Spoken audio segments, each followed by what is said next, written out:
Kashyap life అన్నాక ఒత్తిడి ఉంటుంది కదా, ఉండదండి. ప్రతి ఒక్కళ్ళ లైఫ్లో ఒత్తిడి లేదు. ఒత్తిడికి గురవటానికి గల ఒక మెయిన్ రీజన్ నేను ఇవాళ డిస్కస్ చేస్తాను. ఎందుకు మనం ఒత్తిడికి గురవుతున్నాం? నేను మీకు ఒక ఎగ్జాంపుల్ ఇస్తాను. స్ట్రెస్కి ఇచ్చే సింప్లెస్ట్ డెఫినేషన్ ఏంటంటే, అవసరానికి మించి ఒక విషయానికి ప్రాధాన్యత ఇవ్వటం. మళ్ళీ చెప్తున్నా, ఒక విషయానికి అవసరానికి మించి ప్రాధాన్యత ఇవ్వటం. నేను మీకు ఒక ఎగ్జాంపుల్ చూపిస్తాను. ఇప్పుడు నేను ఒక వాటర్ బాటిల్ని పట్టుకున్నా, ఒక 1 లీటర్ వాటర్ బాటిల్ నేను ఇలా పట్టుకున్నా. ఇప్పుడు నేను దీన్ని ఒక 2 నిమిషాలు ఇలా పట్టుకుంటే నా చెయ్యి మీద ఒత్తిడి పడుతుందా? పడదు కదా. 2 నిమిషాలకి ఇబ్బంది ఏం లేదు కదా. ఒక గంట పట్టుకుంటే డెఫినెట్గా పడుతుంది.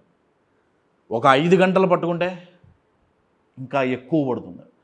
ఇలానే పట్టుకొని ఒక 10 గంటలు అలానే పట్టుకొని ఉంటే, ఒక రోజంతా పట్టుకొని ఉంటే, ఒక నెలంతా పట్టుకొని ఉంటే, ఇక అంతే, ఇక పట్టుకొని ఉండటమే.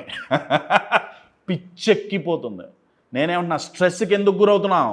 ఇది మనకి ఎంతో ఇంపార్టెంట్ అయిన ఒక విషయం అండి. మన లైఫ్లో మనకు వచ్చిన ప్రాబ్లం కావచ్చు, ఫినాన్స్ రిలేటెడ్ కావచ్చు, అదేదైనా కావచ్చు, చాలా ఇంపార్టెంట్, రైట్?